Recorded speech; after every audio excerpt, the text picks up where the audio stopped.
ఓటుకు నోటు మరి డైరెక్ట్ గా దొరికిన దొంగ, కరెన్సీ కట్టలతో దొరికిన దొంగ రేవంత్ రెడ్డి. మరి అదే సిబిఐ ఆ కేసు 10 ఏళ్ల కాంచెల్లి నత్తనడక నడుస్తా ఉంటే దీన్ని మాత్రము ప్రెషర్ పెట్టి మళ్ళీ కక్ష సాధింపులో భాగంగా మళ్ళీ సోమవారాన్ని పిలవడాన్ని మేము తీవ్రంగా ఖండిస్తున్నాం. నువ్వు ఎన్ని కేసులు పెట్టినా, నువ్వు ఎన్ని కేసులు అభియోగించినా, ఎన్ని చేసినా బీఆర్ఎస్ పార్టీ, కేసీఆర్ గాని కేటీ రామారావు గారు భయపడే ప్రసక్తే లేదు. మేము ప్రజలు మాకు ప్రతిపక్ష పాత్ర ఇచ్చిండ్రు. మేము మీరు చేసే ప్రజా వ్యతిరేక విధానాలను ఎప్పటికప్పుడు వేటాడతాం, వెంటాడతాం, నిలదీస్తూనే ఉంటాం. ఈరోజు ప్రజలకు అలివి కాని హామీలు ఇచ్చి హామీలు నెరవేర్చకుండా డైవర్షన్ పాలిటిక్స్ చేయడానికే ఈ కేసులను పెట్టే కార్యక్రమం కనబడతా ఉంది. ఈరోజు రైతుల దాదాపు ఈ రోజు పేపర్లో చూస్తే ఈ రోజు వరకు దాదాపు 411 మంది రైతులు ఆత్మహత్య చేసుకున్నారు. రైతులు ఆత్మహత్య చేయకుండా అన్నాడు కేసీఆర్ గారు అనేక చర్యలు తీసుకుంటే ఈ రోజు రైతులకు రుణమాఫీ అంటావు, 30-35% చేయలే రుణమాఫీ. రైతు భరోసా అంటావు, వానకాలం ఎగబెట్టిండు, ఆసంగి 3 ఎకరాల వరకే ఇచ్చిండు, ఇప్పటి వరకు అతి లేదు గతి లేదు. రైతు బీమా కింద రైతు చనిపోతే 5 లక్షలు ఇవ్వాల్సిన బీమా కార్యక్రమం ప్రీమియం కట్టడానికి కూడా నీ దగ్గర పైసలు లేవు. తర్వాత పెండింగ్ ప్రాజెక్టులు అన్ని కూడా ఎక్కడేసిన గొంగడి అక్కడే ఉన్నది. అనేక పెండింగ్ ప్రాజెక్టులు, ముఖ్యంగా సీతారామ ప్రాజెక్టు కావచ్చు, అదేవిధంగా పాలమూరు రంగారెడ్డి ప్రాజెక్టు కావచ్చు, 10% నిధులు విడుదల చేస్తే 1,00,000 ఎకరాలకు నీళ్లు ఇచ్చే కార్యక్రమం కూడా ఎక్కడ బీఆర్ఎస్ ప్రభుత్వానికి పేరు వస్తుందని వాటికి నిధులు విడుదల చేయడం లేదు. ఈవెన్ దేవాదాలకు సంబంధించిన దానికి కూడా 10% అయితే మంత్రులు స్థానంలో 10% పనులే ఉన్నాయి, ఒడగొడతామంటున్నారు. కానీ ఎక్కడేసిన గొంగడి అక్కడే ఉన్నది అన్నట్టు మనం 104 కోట్ల పనులు కొడితే అది కూడా ఇంకక్కడే ఉండే కార్యక్రమం. అదేవిధంగా మహిళలకు 2,500 మరి ప్రతి నెల ఖాతాలో పడతాయన్నారు, అదే అట్లాగే ఉన్నది. అదేవిధంగా కాలేజీకి పోలే విద్యార్థినులకు స్కూటీ కొనిస్తారన్నారు, అది మర్చిపోయిండ్లు. కళ్యాణ లక్ష్మి తులం బంగారం అని చెప్పిండ్లు, ఏ ఒక్కరికి కళ్యాణ లక్ష్మి పేరు మీద మరి ఇయ్యలేదు. 2,000 పెన్షన్ ఉంటే 4,000 చేస్తా అన్నారు, పెన్షన్ మర్చిపోయిండ్లు. అదేవిధంగా వికలాంగులకు 6,000 పెన్షన్ అన్నారు, ఎక్కడ ఇప్పటి వరకు మొదలే పెట్టలేదు. నిరుద్యోగ వృత్తి కింద 4,000 ఇస్తానన్నారు, అది కూడా ఎక్కడ ఇయ్యలేదు. మొదటి సంవత్సరంలోనే 2 లక్షల ఉద్యోగాలు ఇస్తామన్నారు, ఎక్కడ కూడా మరి ఇప్పటి వరకు మొదలు పెట్టని పరిస్థితి. ఇట్లా చెప్పుకుంటూ పోతే అనేక రకాలుగా హామీలు ఇచ్చి, అలివి కాని హామీలు ఇచ్చి మరి ప్రజలను మార్పు పేరుతోటి మాయ మాటలు చెప్పించి ఈరోజు మళ్ళీ అవి అడగడతారేమో అనే దానితోటి భయంతో డైవర్షన్ పాలిటిక్స్ చేస్తా ఉంటూ రేవంత్ రెడ్డి. ఓటుకు నోటు దొంగగా దొరికిన ఆయనకు అసలు మాట్లాడే హక్కే లేదు. ఆయన ఒక criminal. Revanth Reddy is a criminal. 89 కేసులు అన్ని కూడా క్రిమినల్ కేసెస్. భారతదేశం మొత్తంలో నెంబర్ 1 ముఖ్యమంత్రులలో అందరికంటే ఎక్కువ కేసులు ఎవరి మీద ఉన్నాయంటే రేవంత్ రెడ్డి గారి మీద అందరికంటే ఎక్కువ క్రిమినల్ కేసెస్ ఉన్నాయి. ఆయన తర్వాత 27 కేసులు చంద్రబాబు నాయుడు మీద ఉన్నాయి. అంటే ఈ రకంగా అనేక కేసులలో ముద్దాయిగా ఉండి మళ్ళీ దొంగ అన్నట్టు ఈరోజు మరి ఏదో అంటారు కదా, ఏమి లేని దగ్గర ఎండమావులను చూసి వాడబడుతున్నట్టు చూసే కార్యక్రమం చేస్తా ఉన్నారు. సో ఇప్పటికైనా రేవంత్ రెడ్డి గారు డైవర్షన్ పాలిటిక్స్ నువ్వు బంద్ చేయాలి. ఎవైతే హామీలు ఇచ్చినో హామీలన్నీ కూడా నెరవేరే వరకు మేము మిమ్మల్ని వెంటాడుతూనే ఉంటాం, నిలదీస్తాం, ప్రజల పక్షా నుండి పోరాటం చేస్తామని హెచ్చరిస్తూ ఇక ముందైనా మా కేటీఆర్ గారి మీద నీ పిచ్చుక ప్రయత్నాలు చేయొద్దు. తప్పకుండా రేపు రాబోయే రోజులలో అది స్థానిక ఎన్నికలు కావచ్చు, అదేవిధంగా రేపు బై ఎన్నికలు కావచ్చు, ఏ ఎన్నికలు వచ్చినా కూడా కర్రు కాల్చి వాత పెట్టడానికి ప్రజలందరూ కూడా సిద్ధంగా ఉన్నారు.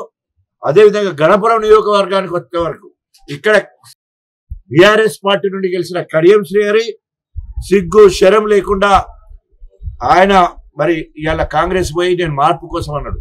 వేలేరుకు ఇప్పటివరకు ఏమి అభివృద్ధి చేసినావు? అభివృద్ధి కోసం పోయిందని చెప్పినావు. వేలేరుకు పైసా ఇప్పటివరకు ఈసం పని కూడా చేయలే కడియం శ్రీహరి గారు. ధర్మసాగర్ వేలేరు రెండు అభ్యక్త వరంగల్ జిల్లాలకు ఇప్పటివరకు ఏ ఒక్క పని చేయలేదు. ఆయన అభివృద్ధి గురించి మాట్లాడే నైతిక హక్కు లేదు. ఇప్పటికైనా రాజ్యాంగం మీద, ప్రజాస్వామ్యం మీద, నైతికల మీద గౌరవం ఉండేటంటే వెంటనే రాజీనామా చేసి నువ్వు ఏ గొప్పగా కాంగ్రెస్ పేరు చెప్తున్నావు ఆ పార్టీని పోటీ చేయాలని డిమాండ్ చేస్తూ ఇప్పటి నుండైనా ఈ డైవర్షన్ పాలిటిక్స్ మానుకోవాలని రేవంత్ రెడ్డి గారిని హెచ్చరిస్తూ సెలవు తీసుకున్నాం. జై తెలంగాణ. ఓటుకు నోటు మరి డైరెక్ట్ గా దొరికిన దొంగ, కరెన్సీ కట్టలతో దొరికిన దొంగ రేవంత్ రెడ్డి. మరి అదే సిబిఐ ఆ కేసు 10 ఏళ్ల కాంచెల్లి నత్తనడక నడుస్తా ఉంటే దీన్ని మాత్రము ప్రెషర్ పెట్టి మళ్ళీ కక్ష సాధింపులో భాగంగా మళ్ళీ సోమవారాన్ని పిలవడాన్ని మేము తీవ్రంగా ఖండిస్తున్నాం. నువ్వు ఎన్ని కేసులు పెట్టినా, నువ్వు ఎన్ని కేసులు అభియోగించినా, ఎన్ని చేసినా బీఆర్ఎస్ పార్టీ, కేసీఆర్ గాని, కేటీ రామారావు గారు భయపడే ప్రసక్తే లేదు. మేము ప్రజలు మాకు ప్రతిపక్ష పాత్ర ఇచ్చిండ్రు. మేము మీరు చేసే ప్రజా వ్యతిరేక విధానాలను ఎప్పటికప్పుడు వెంటాడతాం, నిలదీస్తూనే ఉంటాం. ఈరోజు ప్రజలకు అలివి కాని హామీలు ఇచ్చి హామీలు నెరవేర్చకుండా డైవర్షన్ పాలిటిక్స్ చేయడానికే ఈ కేసులను పెట్టే కార్యక్రమం కనబడతా ఉంటుంది. ఈరోజు రైతుల దాదాపు ఈ రోజు పేపర్లో చూస్తే ఈ రోజు వరకు దాదాపు 411 మంది రైతులు ఆత్మహత్య చేసుకున్నారు. రైతులు ఆత్మహత్య చేయకుండా అన్నాడు కేసీఆర్ గారు అనేక చర్యలు తీసుకుంటే ఈ రోజు రైతులకు రుణమాఫీ అంటావు, 30-35% చేయలే రుణమాఫీ. రైతు భరోసా అంటావు, వానకాలం ఎగబెట్టిండు, ఆసంగి 3 ఎకరాల వరకే ఇచ్చిండు, ఇప్పటి వరకు గతి లేదు. రైతు బీమా కింద రైతు చనిపోతే 5 లక్షలు ఇవ్వాల్సిన బీమా కార్యక్రమం ప్రీమియం కట్టడానికి కూడా నీ దగ్గర పైసలు లేవు. తర్వాత పెండింగ్ ప్రాజెక్టులు అన్ని కూడా ఎక్కడేసిన గొంగడి అక్కడే ఉన్నది. అనేక పెండింగ్ ప్రాజెక్టులు, ముఖ్యంగా సీతారామ ప్రాజెక్టు కావచ్చు, అదేవిధంగా పాలమూరు రంగారెడ్డి ప్రాజెక్టు కావచ్చు, 10% నిధులు విడుదల చేస్తే 1,00,000 ఎకరాలకు నీళ్ళు ఇచ్చే కార్యక్రమం కూడా ఎక్కడ బీఆర్ఎస్ ప్రభుత్వానికి పేరు వస్తుందని వాటికి నిధులు విడుదల చేయడం లేదు. ఈవెన్ దేవాదాలకు సంబంధించిన దానికి కూడా 10% అయితే మంత్రుల స్థానంలో 10% పనులే ఉన్నాయి, ఒడగొడతామంటున్నారు. కానీ ఎక్కడేసిన గొంగడి అక్కడే ఉన్నది అన్నట్టు మనం 104 కోట్ల పనులు పెడితే అది కూడా ఇంకక్కడే ఉండే కార్యక్రమం. అదేవిధంగా మహిళలకు 2,500 మరి ప్రతి నెల ఖాతాలో పడతాయన్నారు, అదే అట్లాగే ఉన్నది.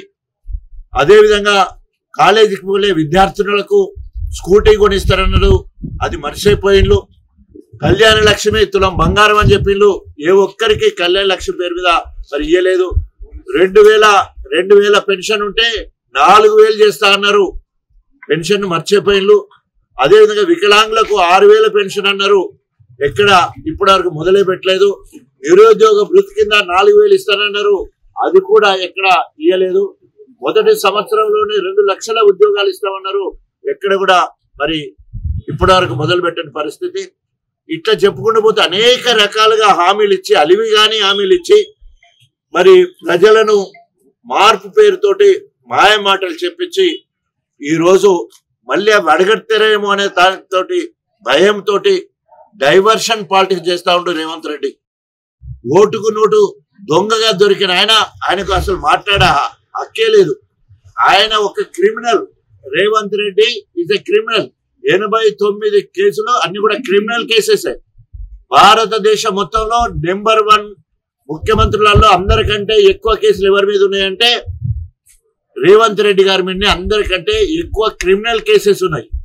ఆయన తర్వాత 27 కేసులు చంద్రబాబు నాయుడు మీద ఉన్నాయి. అంటే ఈ రకంగా అనేక కేసులలో ముద్దాయిగా ఉండి మళ్ళీ దొంగ అన్నట్టు ఈరోజు మరి ఏదో అంటారు కదా, ఏమి లేని దగ్గర ఎండమావులను చూసి వాడబడుతున్నట్టు చూసే కార్యక్రమం చేస్తా ఉన్నారు.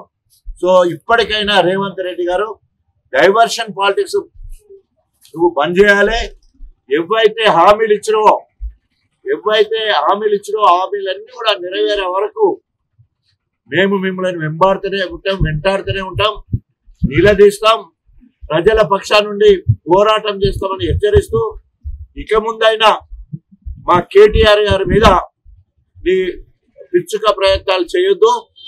తప్పకుండా రేపు రాబోయే రోజులలో అది స్థానిక ఎన్నికలు కావచ్చు, అదే విధంగా రేపు బై ఎన్నికలు కావచ్చు, ఏ ఎన్నికలు వచ్చినా కూడా కర్రు కాల్చి వాత పెట్టడానికి ప్రజలందరూ కూడా సిద్ధంగా ఉన్నారు.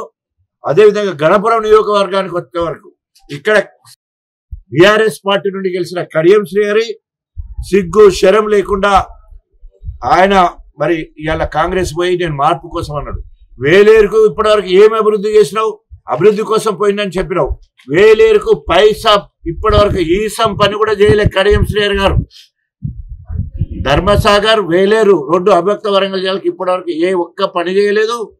ఆయన అభివృద్ధి గురించి మాట్లాడే నైతిక హక్కు లేదు. ఇప్పటికైనా రాజ్యాంగం మీద, ప్రజాస్వామ్యం మీద, నైతికల మీద గౌరవం ఉండేదంటే వెంటనే రాజీనామా చేసి నువ్వు ఏ గొప్పగా కాంగ్రెస్ పేరు చెప్తున్నావు ఆ పార్టీని పోటీ చేయాలని డిమాండ్ చేస్తూ, ఇప్పటి నుండైనా ఈ డైవర్షన్ పాలిటిక్స్ మానుకోవాలని రేవంత్ రెడ్డి గారిని హెచ్చరిస్తూ సెలవు తీసుకున్నాం. జై తెలంగాణ.